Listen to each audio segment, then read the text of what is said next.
Hey guys, welcome back. I've got another Joyo R-Series pedal to demo and review for you. The Joyo XVI, or just the 16 if you know how to read Roman numerals. But we'll talk a little bit more about why it's called that a little bit later. But for now, all you need to know is this pedal is extremely fun. It can do anything from gently thickening up your sound to full-on modulation.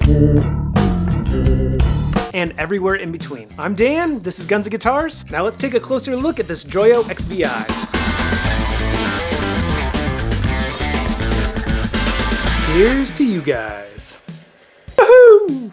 So dumb. Why do I do this stupid stuff? My poor wife who has to edit these videos. I don't think that I've mentioned in my previous videos, but this new R-Series stands for Revolution. Not that that really means anything to us, but I guess it's worth mentioning. I'm doing it again. I'm talking into the camera, but I'm not actually talking. Okay. Oh, now that I know that my wife edits these, it makes it so much more painful to record them. I think what Joyo's trying to do here with this new R-Series is kind of reinvent themselves into a higher end brand. It's certainly obvious to me that these pedals are built with much higher quality than their pedals that they've released in the past. It's also really obvious to me that they are very proud of the XVI, because unlike the other two pedals from the R-Series that came in at about $50, this one comes in at 89 bucks. Now, like the Uzi pedal that I reviewed last week, there is a limited stock on Amazon. This thing sold out the day that I uploaded my video. As of the time of this filming, there are only 5 of these left in stock on Amazon, so if you want to pick one of these up, you might want to do it sooner than later. There's an affiliate link down there in the description. The reason why this pedal is called the 16 is because one octave is made up of 8 steps on the diatonic scale. And in the case of this pedal, it allows you to blend in an upper octave, 8 VA, or a lower octave, 8 VB. 8 plus 8 equals 16. XVI. Now, if you watched my review on the Moon Octa, you know that that was a really fun pedal that I absolutely fell in love with, and I was so sad that I had to give that away when I got to 100,000 subscribers. But that pedal was pretty much just a one-trick pony. It was really only good for clean tone.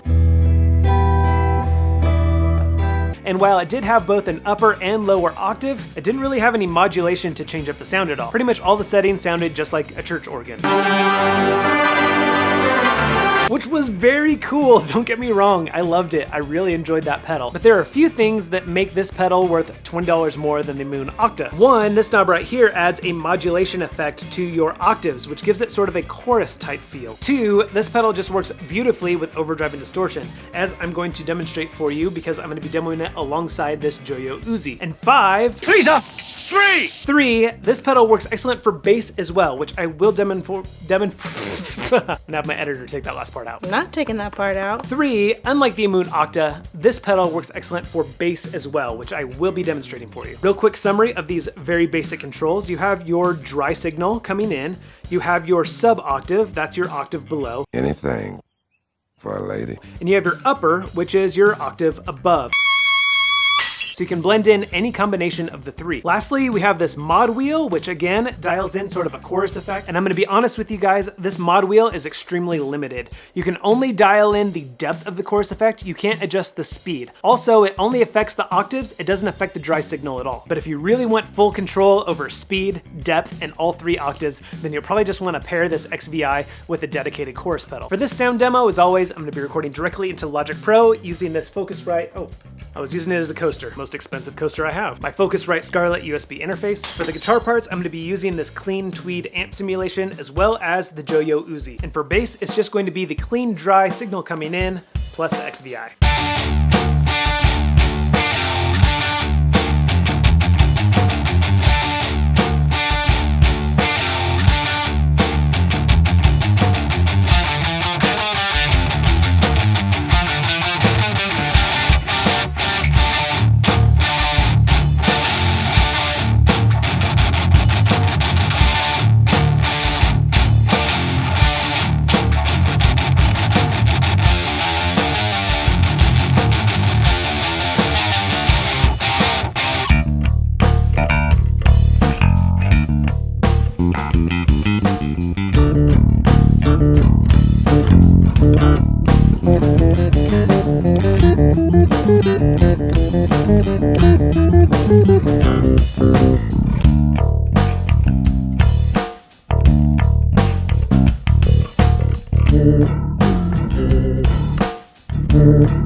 About freaking time.